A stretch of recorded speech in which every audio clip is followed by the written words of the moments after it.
Les dernières années ont été particulièrement fastes pour Angèle.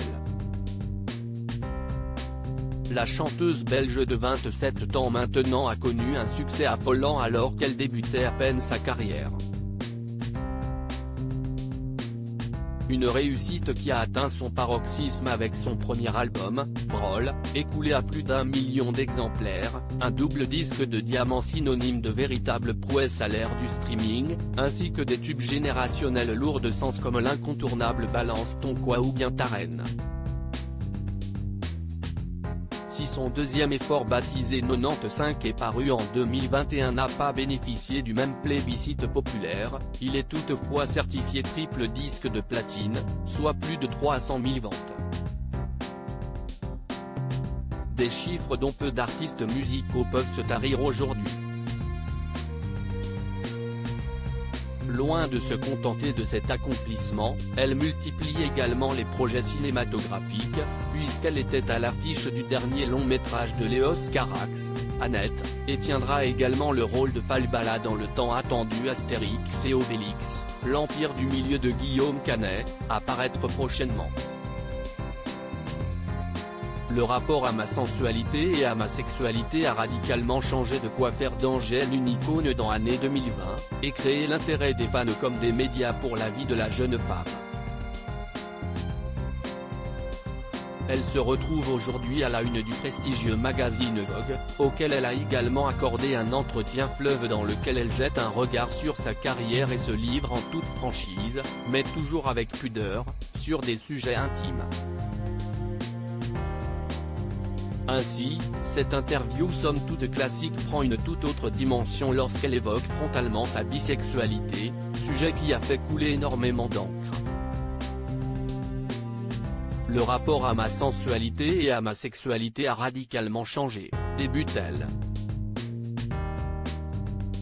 Interrogée sur sa scolarité au sein d'un collège catholique, la vedette dit ne pas en garder un bon souvenir, notamment du fait qu'il nous répétait que si est contre nature d'être homosexuel.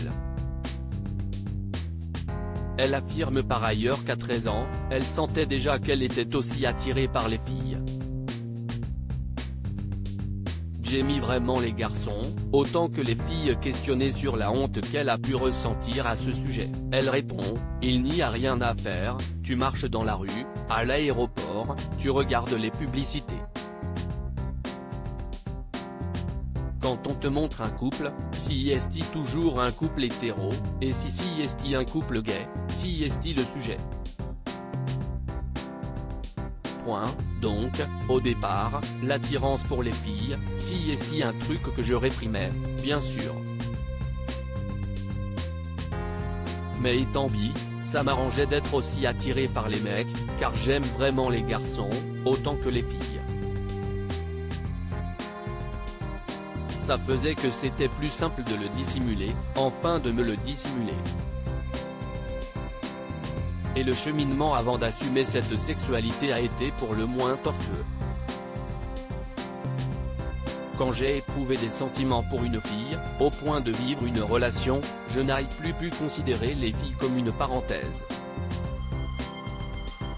Je me disais à l'intérieur, Angèle, toute ta vie t'as essayé de garder cette porte close, maintenant qu'elle est ouverte, on y est.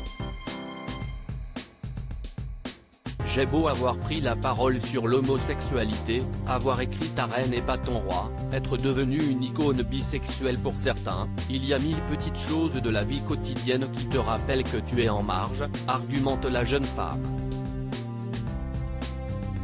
Je suis plus en phase avec l'idée du polyamour. Angèle confesse par la suite que sa notoriété ne l'a pas aidée à assumer ses désirs.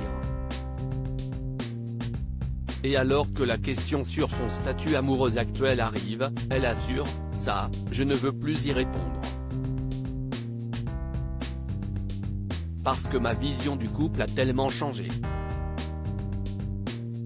À ce moment-ci de ma vie, je ne le perçois plus comme un lien essentiellement exclusif.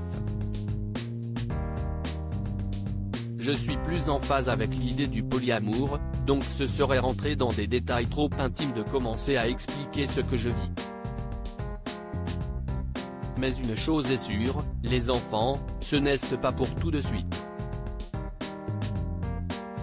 Quand je vois mes amis plus âgés qui sont parents, ça m'angoisse assez. Disons que je ferai le point dans 5 ans. Mais déjà, avant d'entreprendre la création d'un être humain, je voudrais arriver au bout d'une bonne thérapie pour me connaître à fond, et être sûr de ne pas reproduire inconsciemment des mécanismes sur mes éventuels gosses, admet-elle lors de cette interview qui aura finalement été riche en enseignements sur la vie personnelle de la star belge.